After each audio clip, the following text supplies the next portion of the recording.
Sounds Production.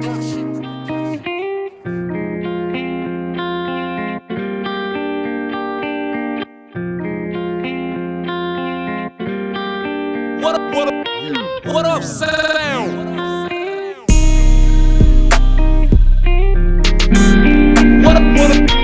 What up, sound?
Welcome to the Red Room Talk with Jen.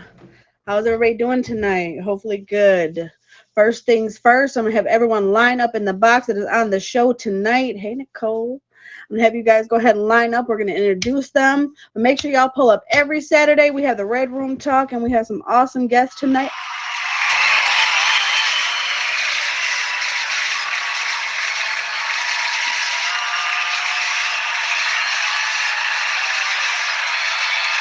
And that is how we start off a fucking show.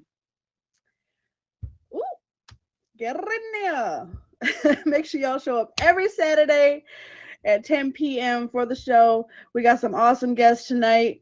And tonight's topic is, do you believe blood is thicker than water? Let's get started. Go ahead. Tatted, thank you. Who are we waiting on? Oh, Face and Tatted. Got Face, and we're just waiting on Tatted.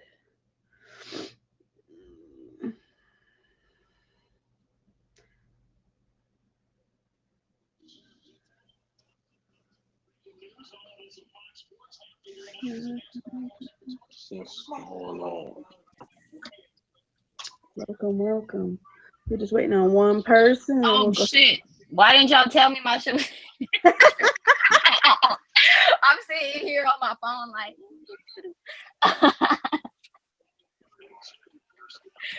Hi guys. What's Glad you're going on? dressed, Is anybody taking shots? Only of agua.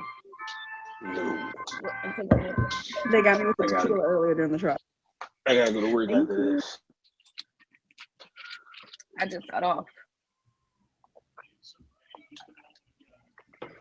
We just wait on Tatted. Go ahead and start introducing yourselves. I go first. My name is Lil Woody. I stream whenever I want to, really, whenever I have time. I do have a show called Make a Mess Monday on every Monday at 9 p.m. My co-host is Mrs. It get real messy in the building, so make sure y'all tune in on Mondays at 9 p.m. Eastern. Y'all hit me with that fave.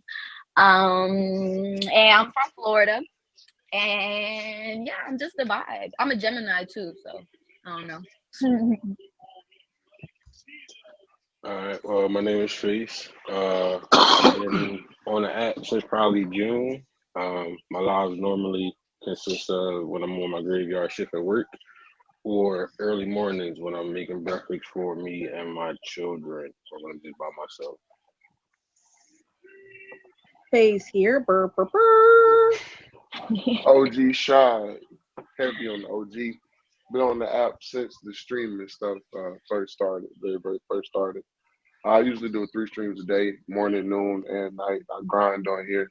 I'm cooling the other side of the pillow. This is my second or third go around on the best show on tag here at Red Room Talk, and it's an honor each and every time. Thankful to be here. I'm excited because this is my first time. Yeah, it's my first time Well, too. I'm gonna go ahead and introduce Tatted. She'll be in momentarily. She's having technical difficulties. But every Saturday at 8 p.m. she's got the Tatted Trials, newest show to the app, where she tries and tries witnesses guilty. Chocolate Dream. I was also the district attorney today, where I won part of my case. Order in the also. Um, she is the co-host of the Red Room Talk every Saturday at 10 p.m. And yeah, so we'll go ahead and get started with the questions while we wait. So here we go. Anyway, make sure, Ty, that you are making sure we are bouncing the live as we go, so I don't have to worry about it. Um, so, topic of the night and first question. Do you believe blood is thicker than water? I'm going first. I'll Greg, go you can first every start. time, so y'all got to start All right. speaking because So it's I not got gonna you. go. So I believe the whole. It depends on the person. One, it depends on the person, and also it depends on the expectations you have of these certain people that are in your life. Um, because sometimes you form bonds with friends outside of family who you can consider family, and you consider bonds being closer than some of your family members. Then there's those. Then of course you have your family, whereas regardless of what's going on in your life, whether you talk for months or years, if they pick up a phone, you're there for them, regardless of anything. So I mean, it all depends on the circumstances, and like I said before, the expectations you have of those individuals. Mhm. I do agree, but I can disagree as well. And I say that only because I feel like my life is like a perfect testimony to this question, honestly. My boyfriend passed away in 2018. So when he passed away, like I was living with him and his family. And I'm still with them currently. And at this point in my life, like they're probably the most consistent people. So when I need something or I need anything, literally anything in this world, the first person that I call is his mom because his mom is gonna be there. And I actually call her my mama because I wasn't even raised by my real mom. So they have played like such a big part in my life. And there's times, I mean, I'm gonna call them before I actually call my real mom. The only other person that I say like when it comes to that line, like I could believe it when it comes to like my siblings and my dad. But for the most part, to me, blood is never thicker than water, in all honesty. Sometimes the water is what's really holding you down and keeping you afloat. You feel me? Yeah. Yeah, I apologize. I had a call come in, but I didn't get a chance to hear everything that you said, so I'm just going to give my spiel. I'm going to say no, blood isn't thicker than water because family will screw you over first and foremost. And family tends to have, certain views, especially if you're doing better than them. Well, you up, you supposed to do this, that, and the third. And well, actuality, if you ain't trying to help yourself, why should I help you? So nah, Hmm. blood's not thicker than water. Nope. They're the ones that'll bring you down. Honestly, they sometimes they hold as weights in our life. There's certain people that hold on to generational curses, as people call them, generational curses, and they keep those curses alive. So it's like I'm growing past that. I'm breaking barriers. I'm going beyond what my family is used to, and they're still stuck in that same spot. And I can't sit here and try to grow with these people, or even I can't even get advice from some of these people because they're not in the place to speak about that. They're not showing me something better. The people that are showing me something better and that have showed me to be great are people that aren't even my blood. So yeah. Yeah, and that's very true. Because back in November, I started a clothing line, and I just thinking of it like I've had a few family members who support it and who have bought things, but I say most of my businesses come from people I know from the app, people I've just met in passing. Hmm. They've been my biggest supporters. No, that's facts. Because I have two businesses myself, and let me tell you, none of my family members have ever hit me up like, hey yo, I need you for this.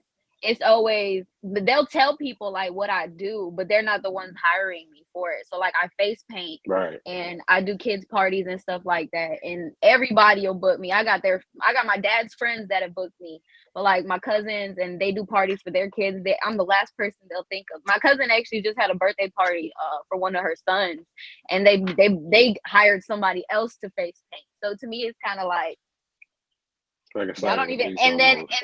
and then I sell jewelry on the side as well. And the only reason they wear my jewelry is because I've given it to them, because I'm like, hey, yo, can you promote this for me? And they're my family. So at the end of the day, I know they're gonna be like, oh, this is where I got it from. But they didn't come out their mouth and be like, oh, let me buy something from you. You know what I Right. mean? Um, I'm kind of on both sides of the fence because there was a time that I would have said that blood wasn't thicker than water.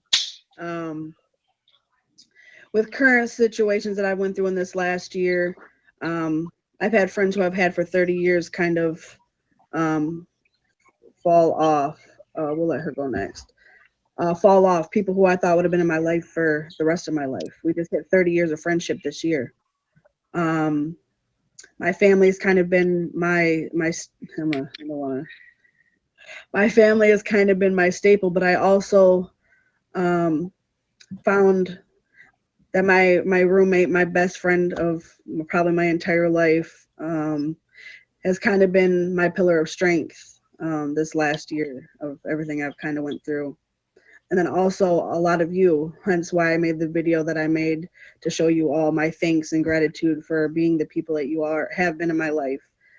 So there was a time that I would have said that on both sides of the fence. I could have just said that my friends were there, but also I think my family really stepped up for the first time in a really long time. And so I kind of am on both sides of the fence of that now.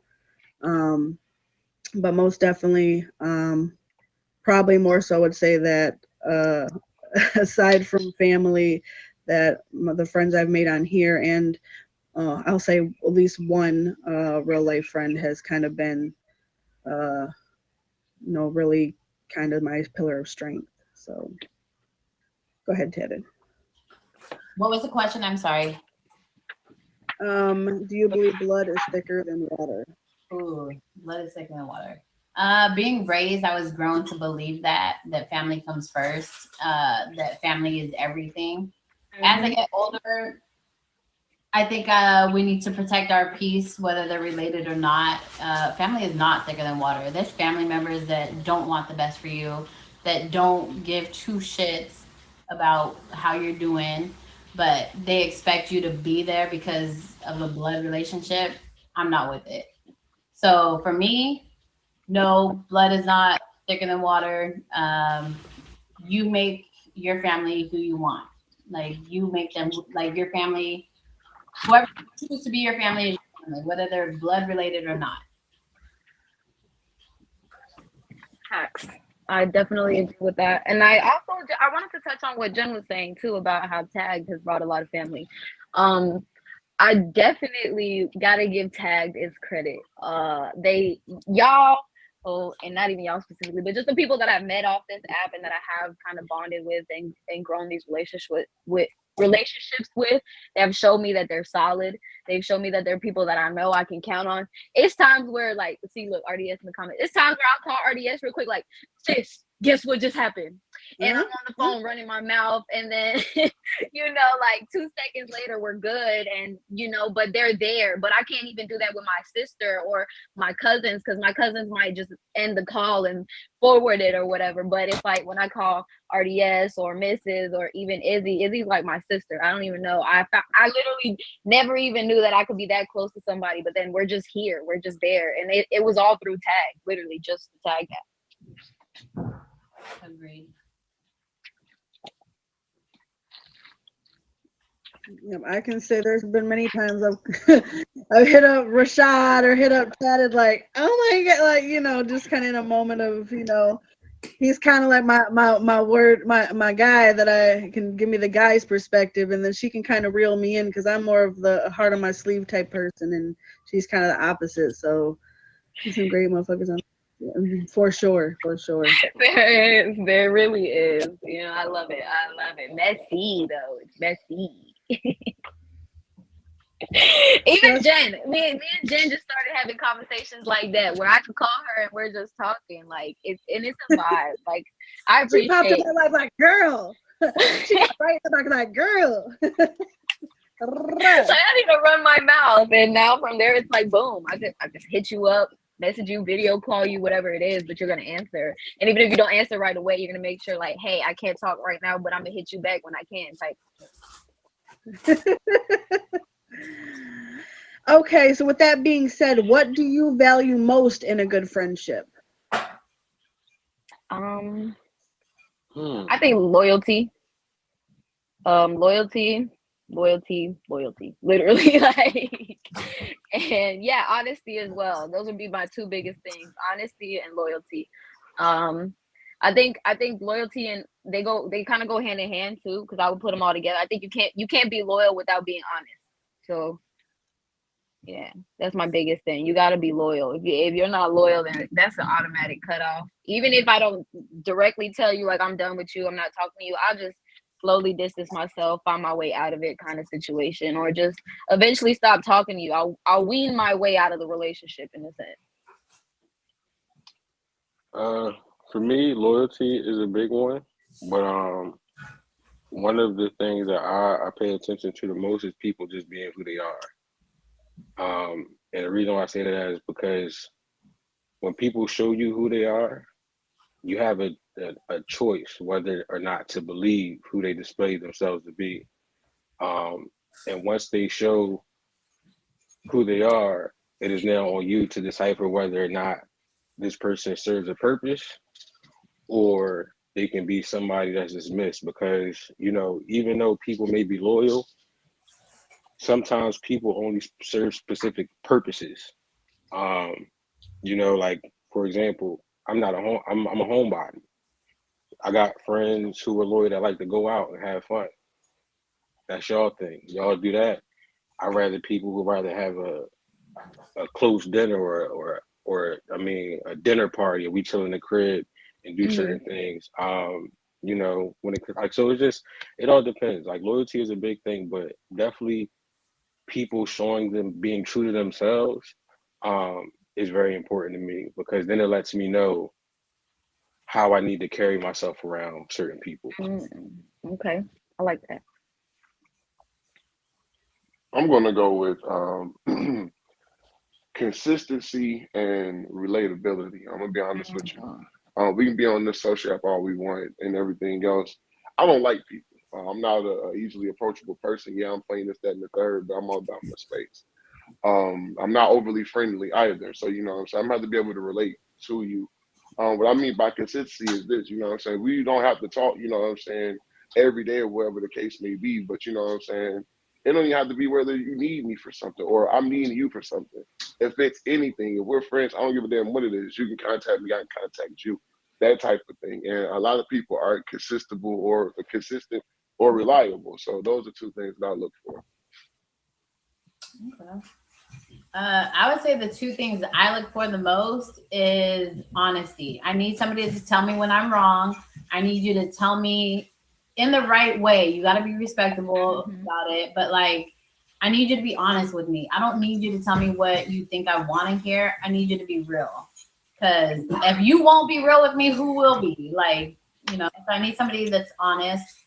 And I need somebody I can depend on, not financially, but like emotionally and physically. Like if I'm having a shitty day, I want to be able to call you and be like, yo, let me vent, not you telling me how you feel about my situation. Like, let me vent to you. Let me tell you what I'm going through. Let me be vulnerable with you.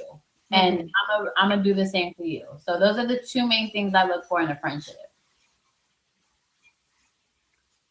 I agree. Like I was just stating earlier, I've had two friends that I've been friends with for 30 years.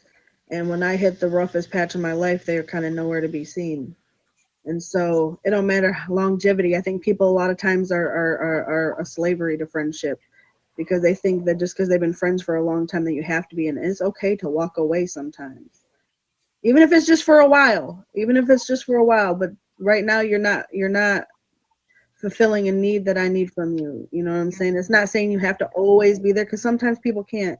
And you have to also understand that not everybody can always be there for you all the time. But when it counts, when you need them the most and you know they need you, that you need them the most, that they're there at least when it counts. You know what I'm saying?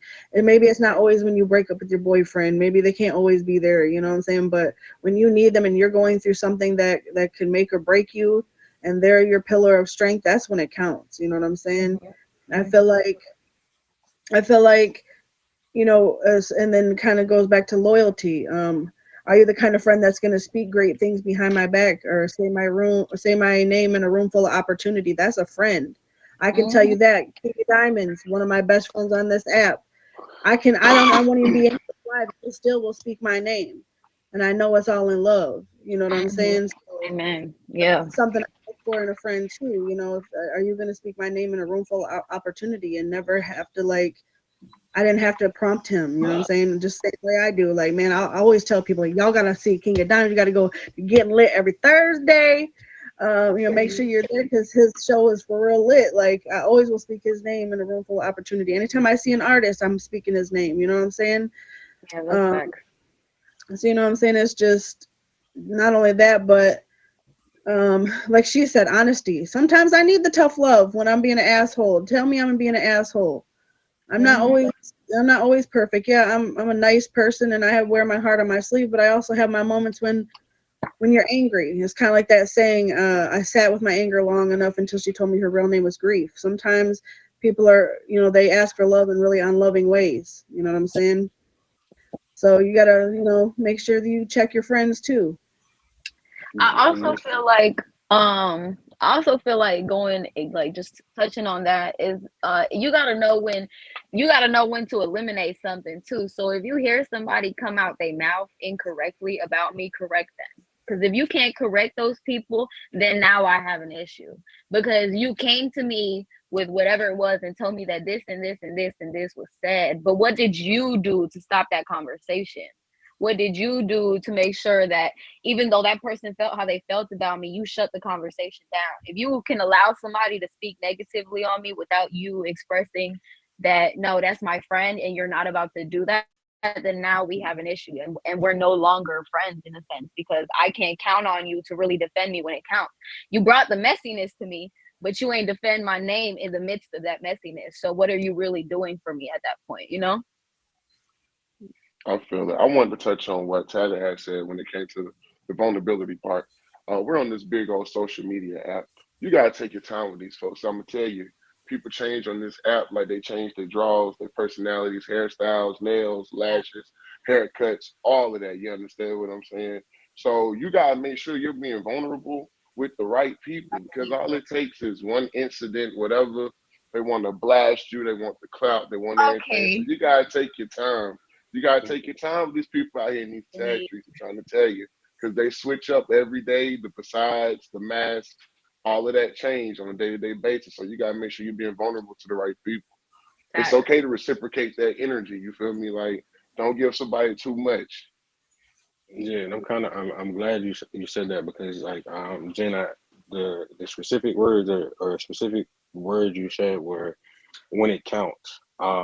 One thing I've gone through like being married and uh going through divorce and whatever the case may be. You realize even with things like consistency, with honesty, with loyalty, people aren't perfect, and what happens with the imperfections of people, um, emotions can change, feelings can change. Um, Even because I'll be honest, like I've had moments where friends where something's happened between us, and we may not have talked for days, and something comes up. But the one thing I would say I do that a lot of people don't do, anything I say to you or anything I say amongst people, if I'm having a conversation and I'm venting about something I dislike that happened within our friendship, I'm gonna say it to you. A lot of the times we have people in our corners, or we say to their friends, where like what do you said, they'll have a conversation with somebody, but they won't give context. When they're venting to people that they're other people that they're close to, they won't give context. So when it comes back to you, it's like, yo, what the fuck going on? Like you acting crazy, da da da da. But you know, just when it comes down to like dealing with people, it's like sometimes like you gotta realize like even with your closest friends, you'll have moments. I think the problem we have as people in society, we want those who are close to us to be perfect. Mm-hmm. And when they disappoint us, it's like, yo, how could I ever let you in this close? But I mean, truth be told, it happens. Nobody's mistake free. It's just being able to have those tough conversations when that shit happens. So if those situations or moments ever arise again, you know how to deal with them, because Mm-hmm. in the midst of making friends, close friends, best friends, you have to go through trial and error to see whether these relationships are valuable or not. Mm-hmm. I feel like I, people also go through stages too in your life. You go through stages and phases.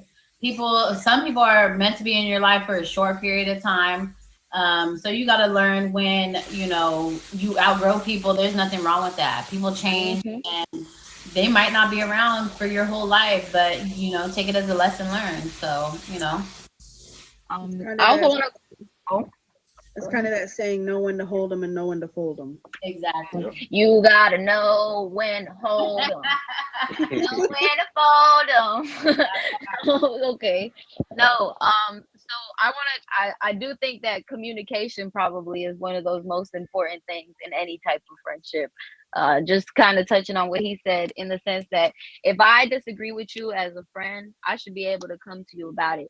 Or even like, for example, me and Izzy were on a verse and something was said during the verses that upset me. So I got off the verse, I got off live, it kind of knocked me off my shit. And she texted me and she said, "Are you upset at me?" And I was like, honestly, yes. But I was drinking and stuff like that. So I was like, we should just have this conversation when we're both sober and we can kind of talk about what the issue is. And so that's what we did. We didn't talk about it the next day or the day after that. And we kind of waited like 3 to 4 days. But sometimes you gotta wait those little periods of time so that when you come back, you can talk about it with a clear mind and you're not in your feelings and you're not, thinking irrationally, because your feelings can make you say some things that you don't really mean. And Right. I think people get that misconception that, oh, because you're angry, your true feelings come out, or because you're drunk, your true feelings come out. But really, that's just you letting your emotions run your Yeah, thoughts. That's not acting really how you emotion. feel, and you just felt like that at that time. So it's better to kind of sit and digress and let the energy die down, all that negativity die down. So that way, when you come back to the conversation, you can really touch on it from a different point of view. You're not in your feelings. You looking from the outside in to the situation, so you can see where you might have been wrong, see where they might have been wrong, but y'all can come to an agreement at some point because you're able to communicate that. Some people can't communicate at all, and when they disagree with you, it's an argument. It's not a conversation. Right. But that's when you know that's not a friendship, because if I can't communicate to you about why I'm upset with you, then there's no reason for us to hold this relationship or friendship or whatever it is. Agreed. Agreed. So, if you're just pulling up, this is the Red Room Talk every Saturday, 10 p.m. Eastern Standard Time. We're talking about, do you believe blood is thicker than water? We just answered, what is the best piece of advice that you've ever received? And what do you value most in a good friendship? Now we are moving on to what is the best piece of advice you've ever been given? Cool. What is the best piece of advice you've ever been given? So, for me, the best piece of advice I got probably when I was, matter of fact, it was after I was married, but it's kind of carried me through the way I talk to people because I have because I'm not ignorant and I know how to talk and I know how to communicate and I know how to express myself. I used to talk to people using big words whenever I was frustrated or upset to get them to understand what it is I'm trying to tell them. Because a lot of times we have conversations with people and they say, why you got to talk to me like I'm stupid? And it's not that I'm trying to talk to you like you're stupid, but I just want to make it clear and concise so you're not saying, well, what do you mean by that? Oh, is that supposed to mean this or is that supposed to mean that? No, it means exactly what I'm saying is, but the advice that I got was you can be 100% right about something, but depending on how you approach it can make you 100% wrong. And it's literally something I've carried through, I would guess you say the last 5 or 6 years, because now I actually think about the things that I say before I say them, whether I'm mad, frustrated, whatever, because a lot of the times the words we speak can be damaging. Sometimes short term, sometimes long term. So I would say that's probably the best advice I've gotten recently. If I had to talk about the best advice that I've gotten recently, I would say it's gonna be what carried me throughout the rest of the year. I just started working for T-Mobile, and it's a very competitive workplace. We make money off sales, so we're always going toe to toe about certain things, and there's times where people say things or they feel certain kind of ways, and I want to say something and I want to react. But I have to realize that not every action needs a reaction, a reaction. You feel me? So my boss always says, take the high road. So it's like, I'm like a tit for tat kind of person, not gonna lie. And I'm super young too. I'm only 23 years old. So there's still a lot that I'm learning. But I think one of the biggest things that I've learned recently is just because somebody hurts my feelings doesn't mean I need to hurt theirs. And it's just being the bigger person, just carrying that bigger energy, because even though that person may have upset you and they're not doing nothing for you, the universe is going to pay you back in many ways. And I think it just continues to happen. The more that I do become the bigger person and kind of just take that high road, the more that I'm being blessed. And even if it's not at that exact moment, it's coming within time. And I just got to give it its time. I got to be patient about everything, So that's probably the best advice that I've been given recently. Thanks, Bond. I think I said this before in here, but the best advice I've ever gotten was also the worst advice I've ever gotten. And it's to pray for the best and expect the worst. And I say that because because of that thing, I'm such an overthinker. I overthink everything. So it's very rare that I regret any decision I make because I've already thought of every different possibility. So it's good in the sense that I don't have any regrets when I make decisions, but it's also bad because I don't allow myself to fully live in the moment because I'm thinking everything. So with that, again, I feel like it's the best and the worst advice I've ever been given. And then also to take people for face value. Like people will show you who they are. Don't try and sit there and think that, that's not who they are. They're showing you who you are, who they are. Like take it for what it is, and don't try and change people because it is what it is. They are who they are. So I would say those two are the recent and overall best advice I've ever been given. For me, it's going to be stop listening, you know what I'm saying, to respond and hear the gain understanding. You understand? That was one of my biggest issues as I've grown through life. You know, I'm going to be 31. And usually, you know, with conversations in general, I would be listening, you know what I'm saying, just enough so I could formulate something to come back instead of actually hearing what's being said and being able to put myself in that person's shoes and being understanding actually to gain some clarity and actually see things clear as to how things went the way they was. So yeah, stop listening, you know what I'm saying, to respond and hear so you can gain some clarity. Mhm. Can I add to that? In a sense, I guess to add to that, I think one of the like something else that I've gotten really good advice on, and this is something I've been carrying since probably I turned 21, is to respect somebody's feelings, regardless if you disagree with the way that they feel. They feel the way that they feel, and you're entitled to every feeling that you have ever felt because we all, have different ways to react to things. We all have different feelings inside. So even if you feel like the way that somebody feels is completely irrational and it don't make sense in your mind, respect it and just allow it and let them feel how they feel because you don't know what they're dealing with within them. So you kind of just gotta let them deal with their emotions, even if they upset you, and figure out how to get past that point. Agreed.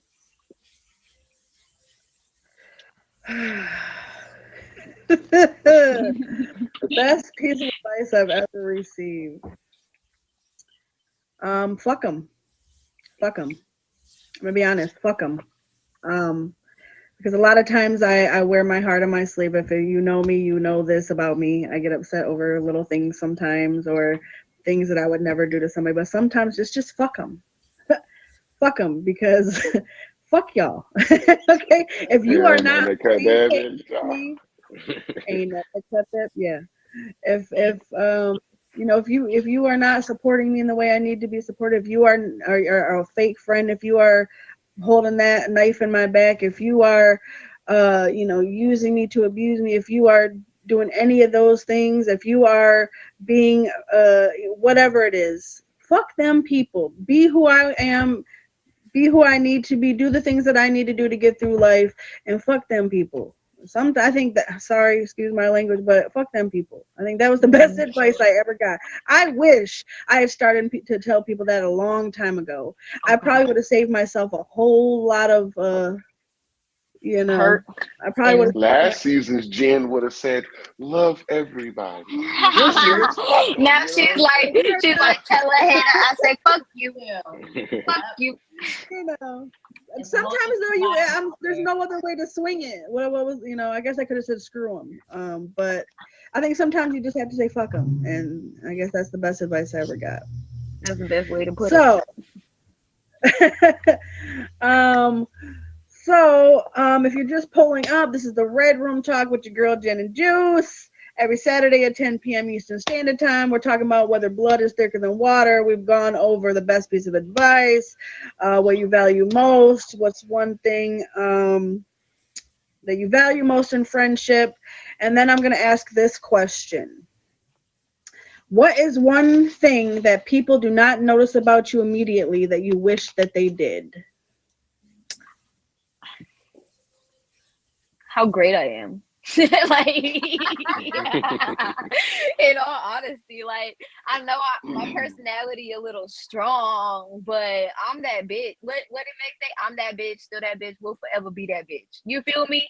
So, just take that in. Love me for me. I am me wholeheartedly. I'm never gonna cover it up. I'm never gonna act like something that I'm not. I'm 110% me at all times. So just appreciate that about me, that I'm never going to be fake around you. If I have a problem, I'm going to let you know what that problem is. And that's just what it is. I'm just real. Can't compete when you can't compare, period.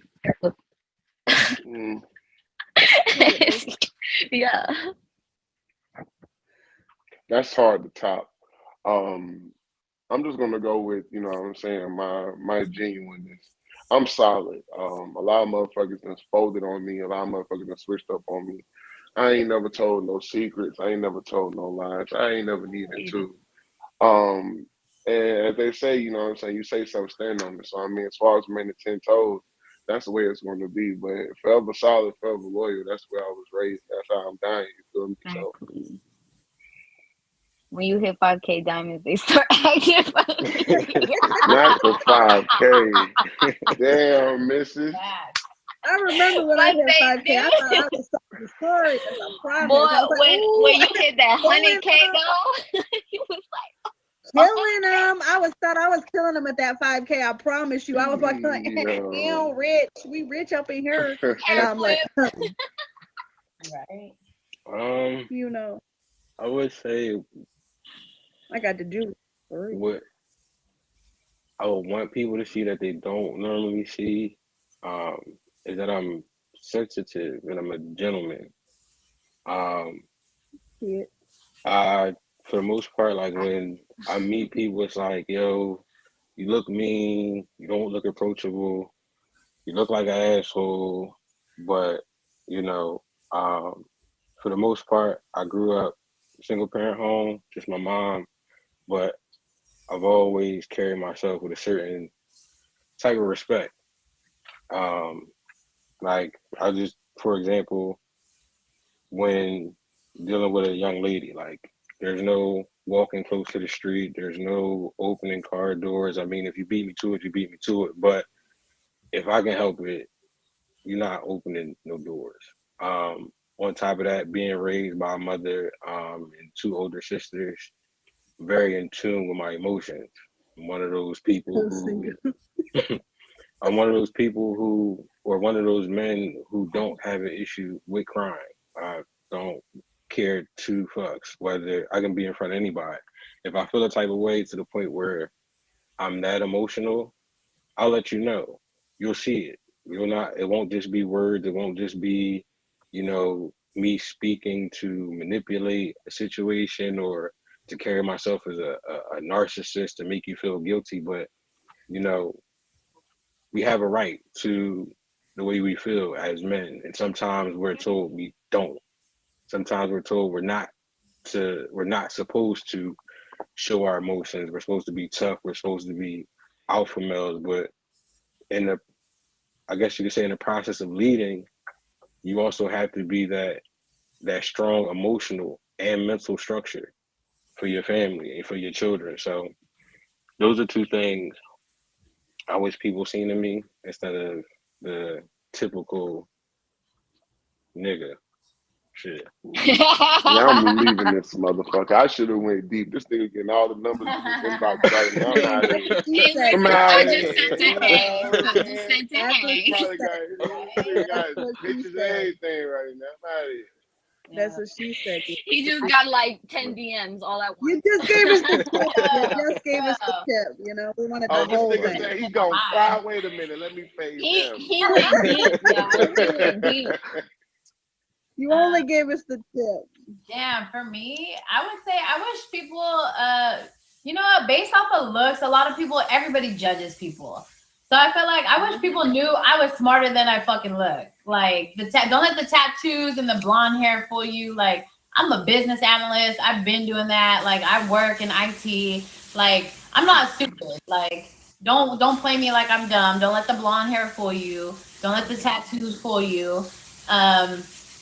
That's one thing. And then the second thing is, I'm not a girly girl at all. Like, I'm so emotionless. Like, and don't take it personal. Like, if I hurt your feelings, like, I really don't mean to. Like, sometimes I just don't know. So be patient. don't take it personal, and like, get to know me. And then once you get to know me, you'll see how I react. I'm not in tune with my emotions. I ain't a thug. I see that comment. I ain't a thug. I'm just not emotional at all. But I don't know. I was raised with mainly guys. All my family members are all dudes. I have 3 brothers. I got a bunch of uncles. So you can't have emotions. And I'm Samoan on top of that. So Yes, it's girl. what it is. So I just, just be patient. I ain't, as bad as I act like I am. So Yes, Thugs cry too. literally. Mrs. Thugs cry I too. feel that though, because I was definitely raised by my dad. So it's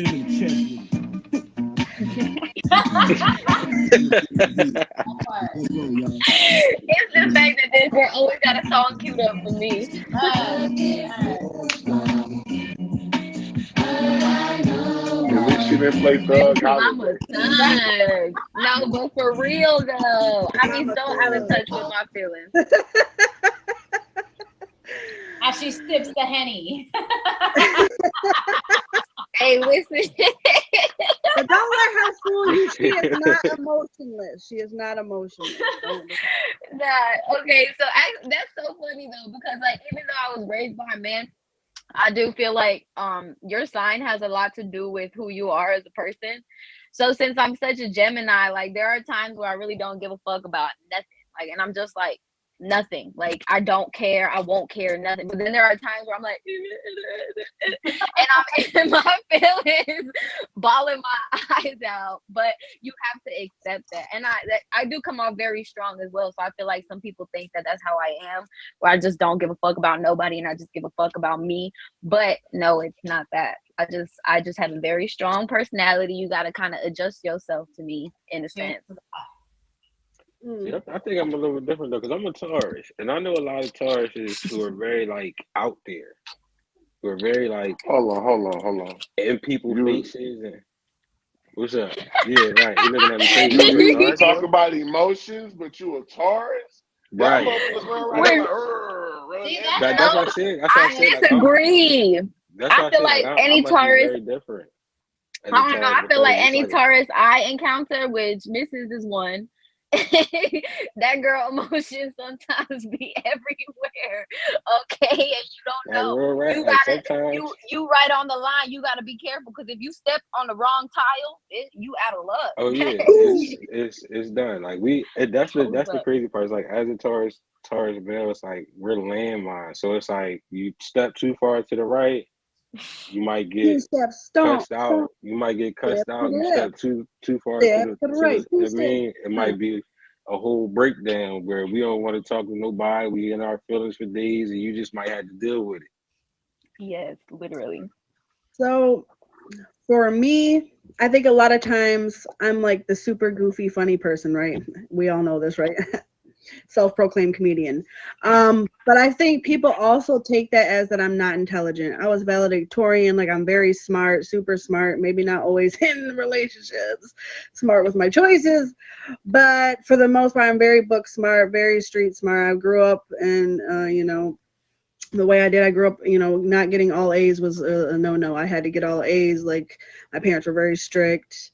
And then also like, just because I am the way I am, like, and I talk dirty, I think people often think that I'm like I'm a loose female. That does not mean that. I sit on this thing over here. Okay, we don't give this out freely. Okay, promise you. Okay. The pizza puff stays out the oven. Okay, so you know what I'm saying. I think people often take personality as a character trait when it's just my goofiness.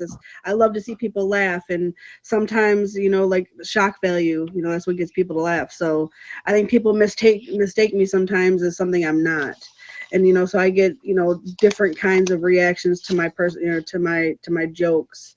They take it as my character instead of just a joke. You know what I'm saying? So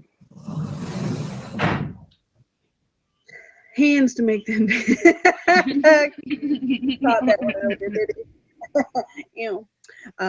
There's no. We'll leave that. Never mind. Next Saturday. But if you're just pulling up, this is the Red Room Talk every Saturday at 10 p.m. I'm not even gonna go through the rest of it, but so I'm gonna dive right into the next question. What's your relationship with your parents, and how do you think that plays a part in your relationships with other people? Mm, Ooh, okay, I um, get. Wow, that's a good. deep ass question, Yeah, but that's a doozy right there. um, so my relationship with my dad is kind of like one of my best friends. So like if something happens that's such a like minor inconvenience, I'm like speed dialing my dad's number, like, yo, what the fuck? Like, and he's like, yo, what do you want? And I'm like, but this, and this, and he'll just listen to me blab and blab and blab. But on my with my mom, on the other hand, my mom's relation like my relationship with my mom is very distant. The last conversation I actually had with my mom, she called me an ungrateful little biatch. So I feel like in that sense, I take women and I kind of keep them on like a line, like a tightrope. And if you kind of go too far to the left or too far to the right, you're gonna fall off that rope, and that's just done. But as to when I meet men, I'm very like automatically just kind of want to put myself towards you, and I want to be your friend because that's the comfort I've been given my whole life. My dad was always my comfort. So when I meet a man and I kind of feel like we click on that page, like I can consider you my friend. But the problem is with that is that some men don't see you as a friend. They see you as something more. So they want more from you. But that's not what I'm looking for. I'm just looking for that kind of best friend Right. type of vibe, and that's that. Like I don't want to pass that. I don't want to be no friends with benefits. Like I really just want to keep it on that friend level, because I can be easier friends with a man than I can with a woman, because my whole life I never trusted women, because the first woman that brought me into this world kind of walked out. So it's like, how can I really trust a woman on a day-to-day basis when I had a woman in my life that kind of just decided to push me to the side and not make me her priority, as to where my dad stepped up and he did everything for us, and he raised us all by himself, and he worked his ass off, and he was that ear, and he still is that ear. So I'm weary about women in a sense. And if I do trust you as a woman and I feel like I could confide in you and talk to you, that means you crossed, you passed over that little tightrope, you did the little circus act, you got to the other side, and now we there. So if you hurt me, it hurts 10 times more. As to if a man tries me and crosses me, I'm more like, oh, it's a given. That's what was gonna happen eventually. But that the women for me, like if I finally trust in you and I can confide in you, and I believe that you're that person for me, as soon as you break one boundary, it's done. I'm done with it, because I just been hurt my whole life by the same women. So I'm not gonna let you be that other. I'm not gonna put you on the same list as her. You know what I mean? Okay. If I could, Go ahead. You can go ahead, Shake. Sorry. yeah, Come on. my mother, that's my homie, bro. Me, show me that you know me. That's my everything right there. Um, Other than her, you know what I'm saying, my daughters, I lay my life on the line for them three alone without dropping a dime. So my mom do anything for her, drop of a dime when they're given. My dad, he wasn't really around. He was a disciplinary. Um, he he was there every now and again. I remember one year I got a bike for Christmas and a bike for my birthday, and them less than 70 days apart. You know what I'm saying? I'm like, how much are you paying attention here, sir? But one thing I can say is, as I've gotten older, he has a great relationship with my daughters. I do allow him and my daughters to have, what I'm saying, that time. I guess that's his way of, what I'm saying, making up for, the lost time with me or whatever, by having a relationship with my daughters. But as far as how it affects me, not having a father growing up just made me want to be that plus more for my girls. They don't want for anything. I love them to pieces, and then some, sport the hell out of them. My girls literally have me eating out the palm of their hands, and I love it because I am a girl dad, and I wouldn't change that shit for the world. So honestly, it's helped me love my own I'm finna more than make I me ever thought I cry. would, because he was absent. So that's what it's done for me. um, so even though I grew up with my mother, I didn't really know. I'm not gonna say I didn't know my father, but as I got older, um, I finally had sat down and had a conversation with my mom, and one of the things I learned about my dad was he was in Vietnam, so mentally he was screwed up, like to the point where if he wasn't on his meds, Vietnamese people Filipino people, he felt like they was out to get him, like just walking down the street on a day-to-day basis. As far as my mother and me and my mother's relationship, she was going through her own personal things as I grew up, and um, you know, it for a while, it kind of the way it affected me was I was at some point in time closed off to my emotions because, you know, when you're raised around a father who or raised periodically with a father who doesn't believe in his mind that you're yours, and you're raised around a mother who is going through her own depression, going through her own moments. There's times where she locks herself away. On top of that, she was always working. It wasn't until I began to forgive my parents, specifically my dad. It wasn't till then was I able to let people in, also be able to trust people, and to express my emotions. And the beautiful thing about it was it's kind of bittersweet because his birthday is a few days before mine, um, and he passed a few days before our birthdays. So, you know, the one thing I'm glad I was able to reconcile with him and have a conversation with him before his passing because I realized the things I went through my parents, those trauma bonds that I had with them connected to me to a lot of people who had the same issue.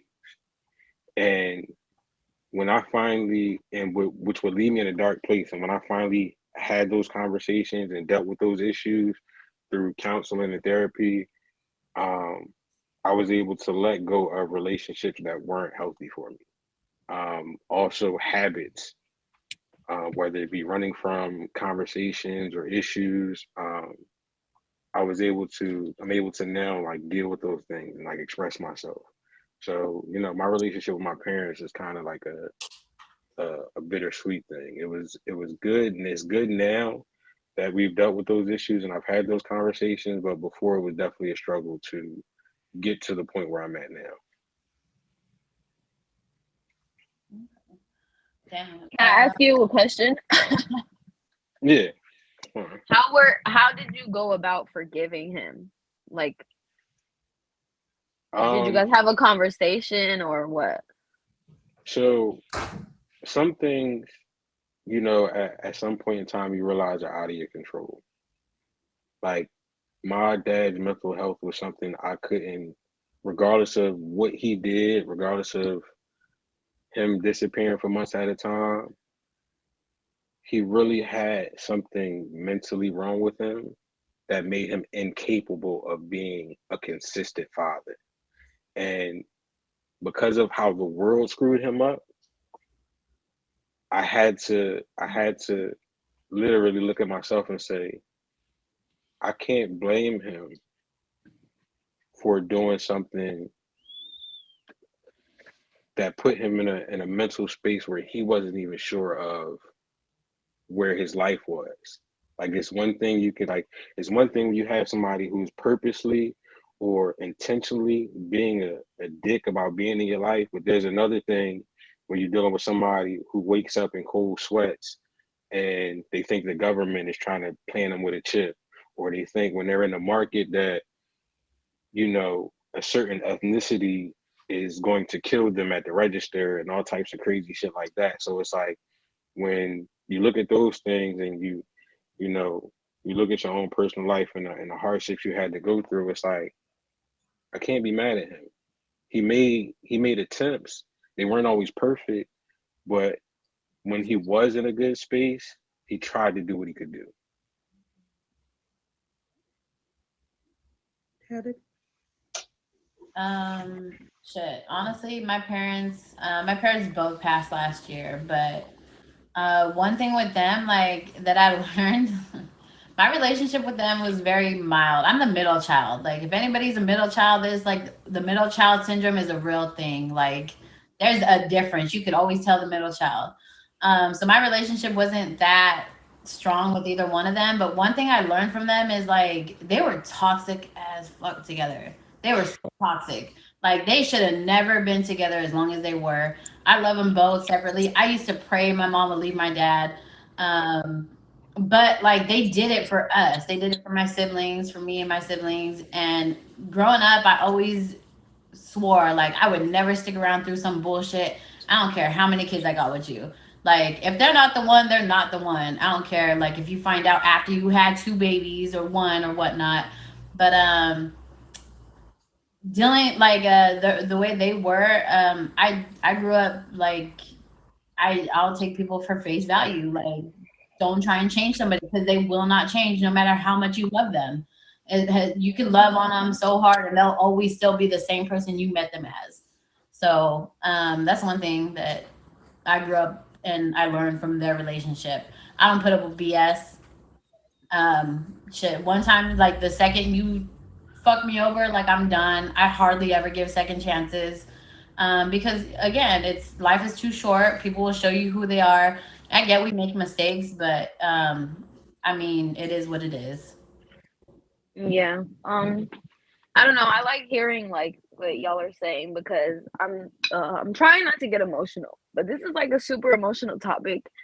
And with my mom, my relationship is so on the edge that I'm like at the point in life where I want to forgive her and I want to let her in and I want to just accept her for what she is because at the end of the day, these are people that are stuck in their ways and they're probably never going to change. So you have to accept them for what they are. But I just struggle with it. I feel like I struggle with it so much more because my mom, when she left, it's not like she stopped having kids. She continued having children.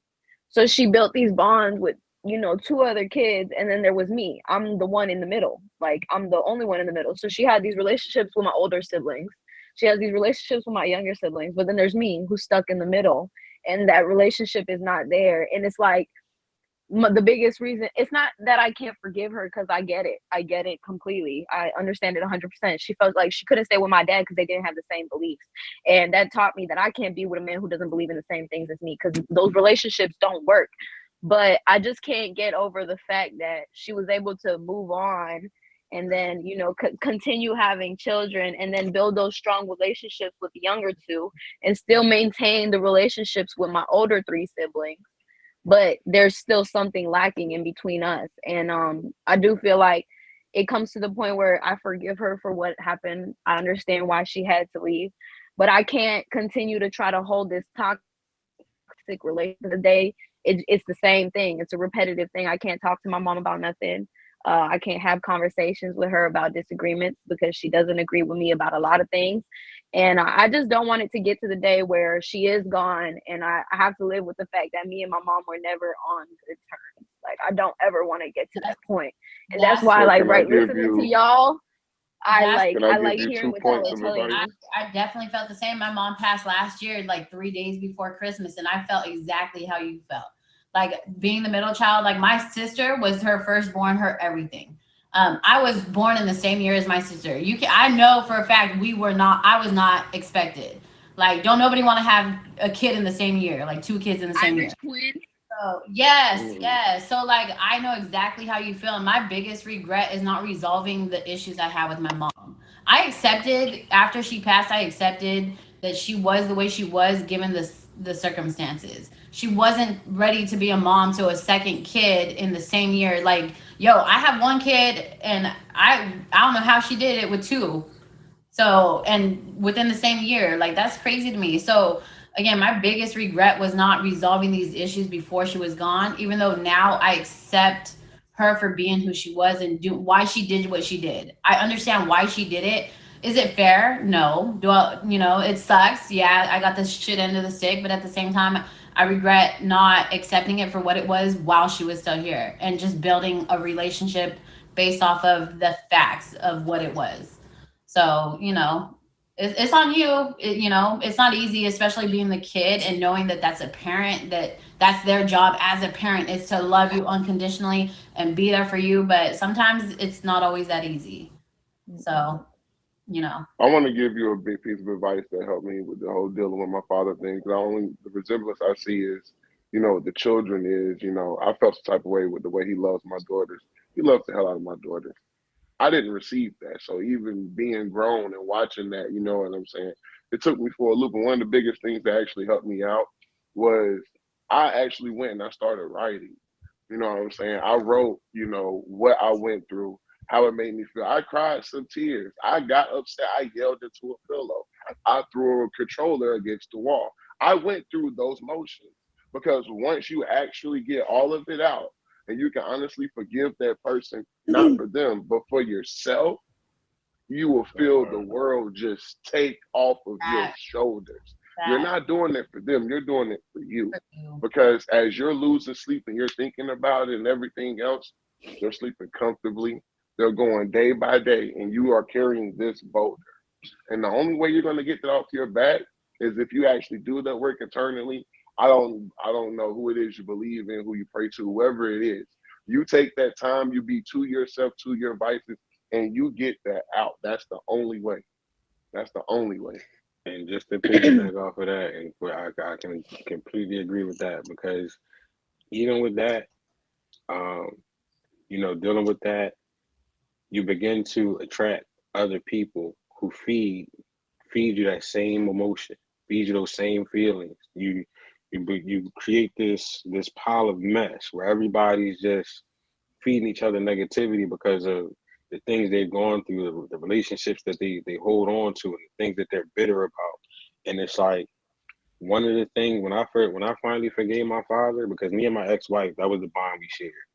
We didn't have our fathers around. So one of the things that brought us close Trauma was bonding. that yearning for love from somebody who felt like a parent figure. And when I finally forgave my father, it ultimately led to the deterioration of our relationship because I no longer could allow her to be like, you know what, fuck my dad, fuck this, fuck that. I can't depend on nobody. I don't want to be helped by a man. Da, da, da, da, da. You know, having that independent mindset before forgiving my dad is what we connected with. You do your own thing, I do my own thing, even though we married.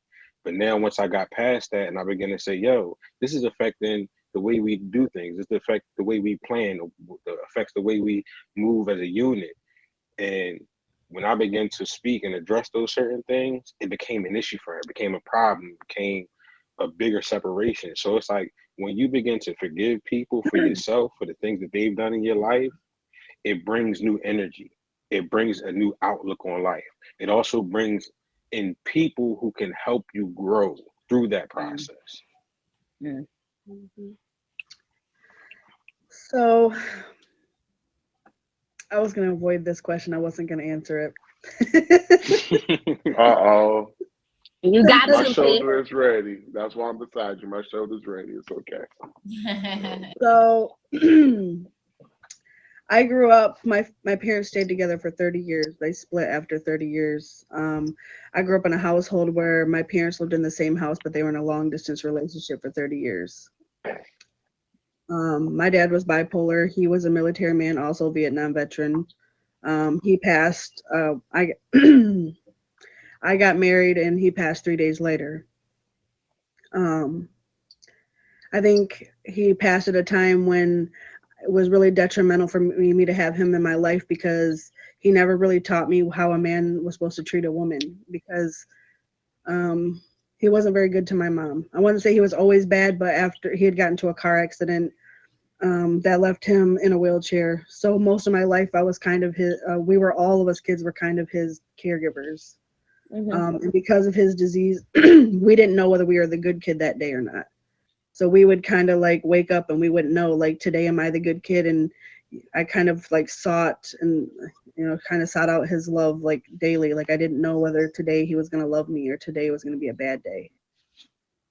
And so I think that kind of resonates in my relationships too, because it was so easy for me to be in the marriage that I was in. It was abusive, but I was so used to being abused, it was just easier to take it. And then I even lied about it to my mother. I mean, the things that I was dealing with, because hell, I was abused most of my life and she worked all the time. She left us with the abuser every day. So, while he wasn't always like that and he wasn't always a bad father, he had his moments. He was a good father for the most part. I mean, we were raised, we were fed, he took care of us in the parts that we needed.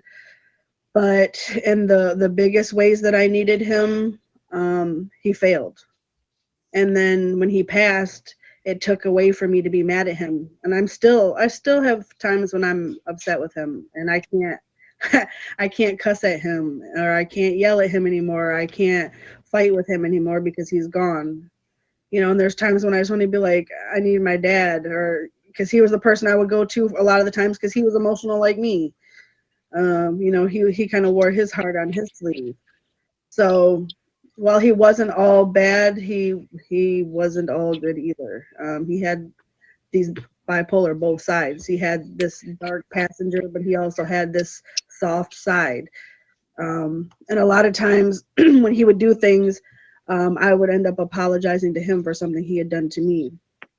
And so it's like those things kind of molded me, I think, to be more sensitive to other people, but also it taught me to take on more people's abuse from them.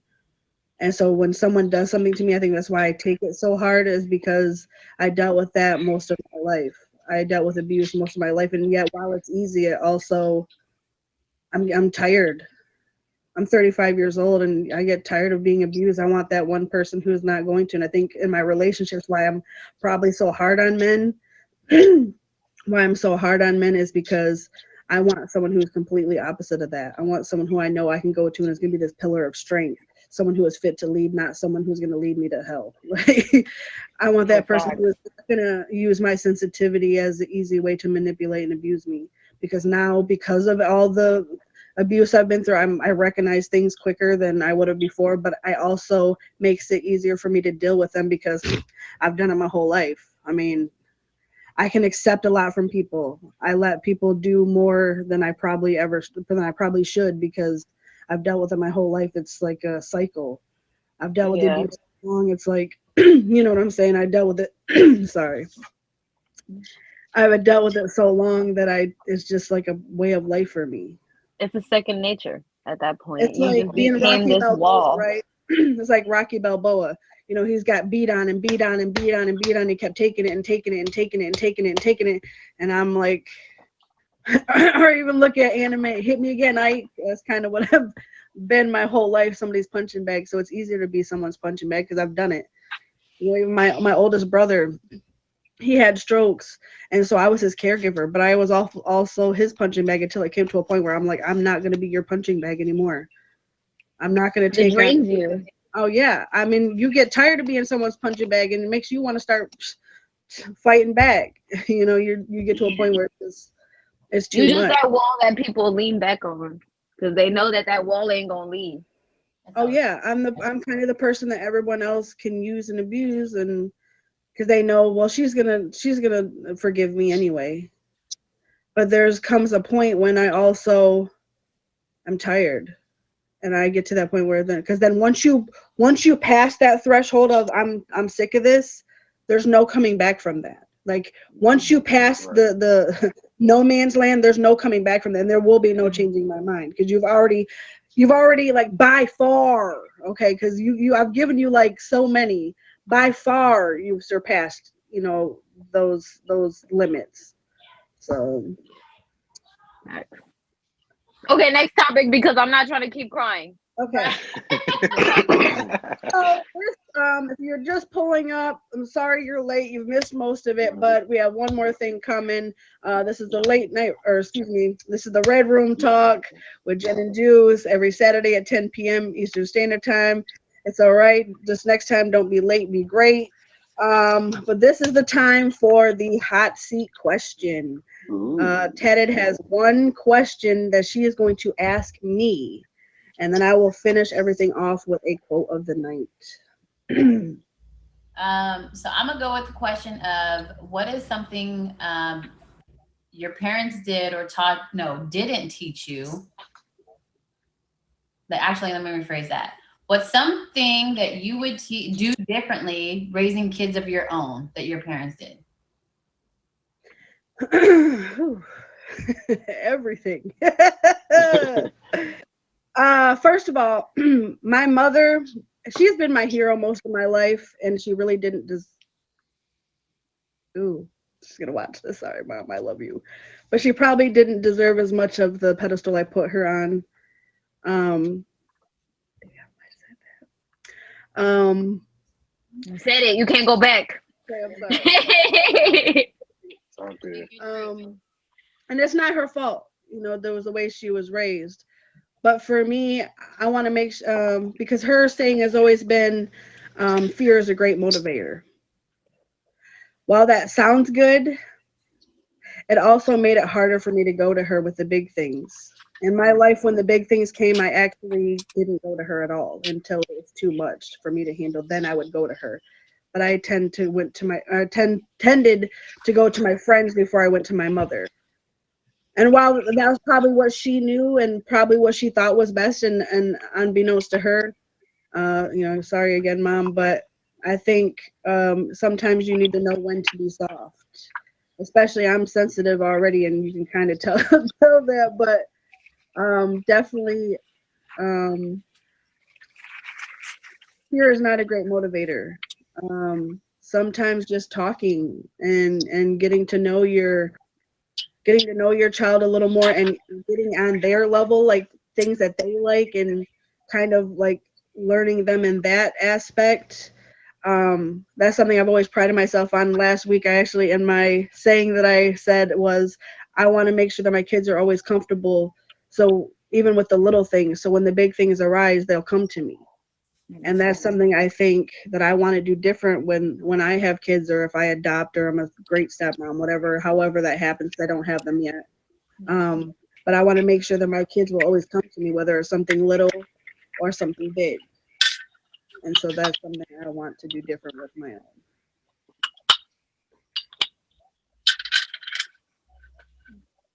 I agree. I definitely agree. No,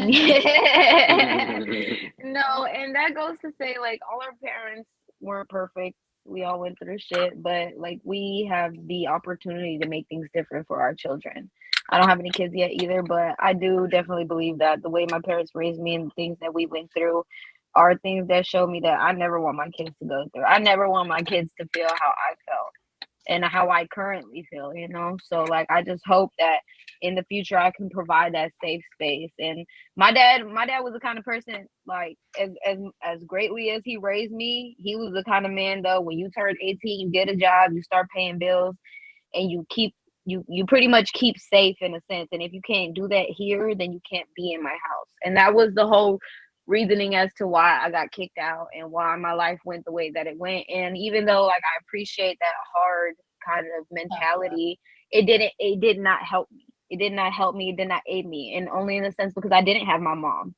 So I didn't know how to deal with certain things. I didn't know how to move as a young woman in this world.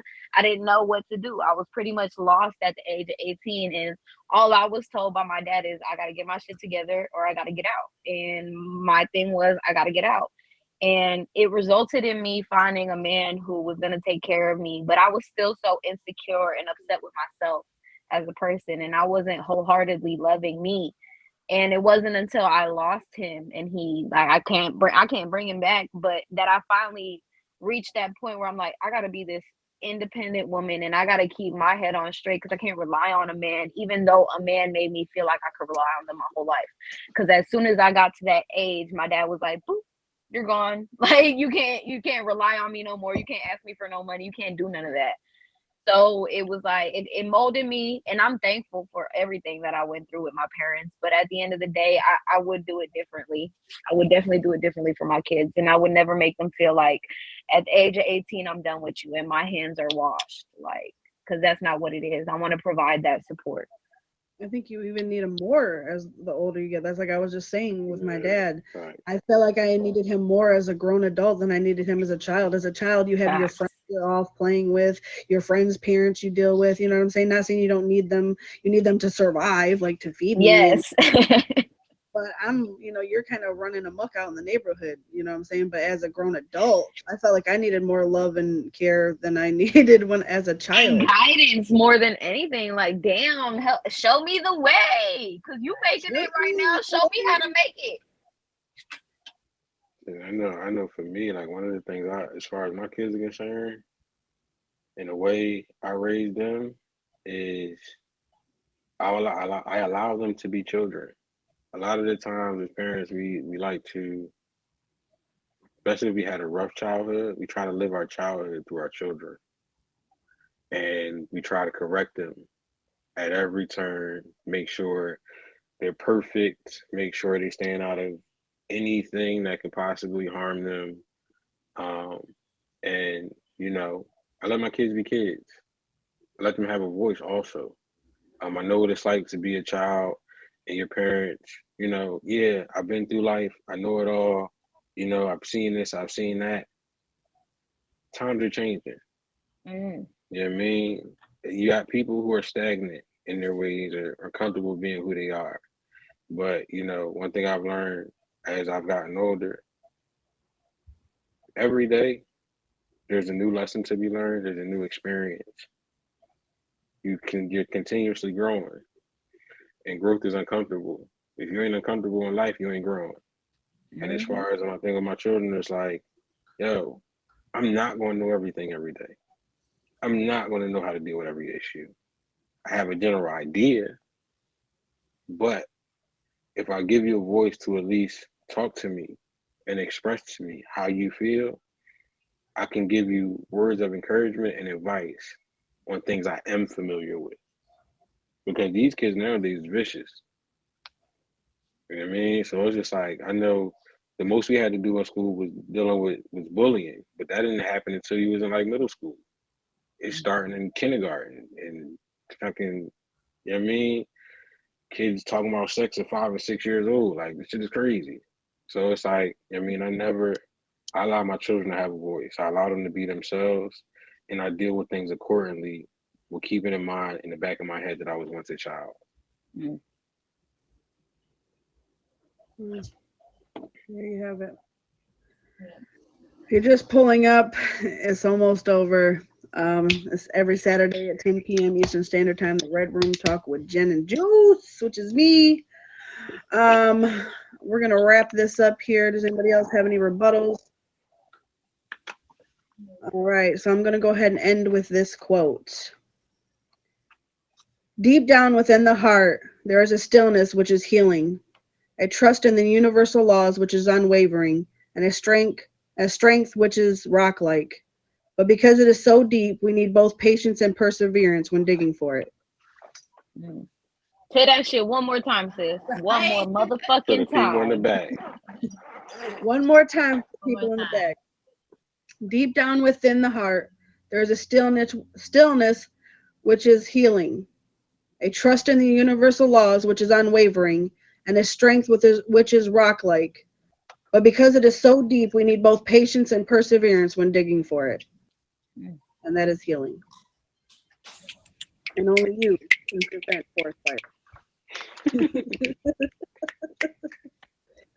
Thank you guys all for coming. Go ahead and outro yourselves. Tell us about your stream. Tell A Quantum Sounds production.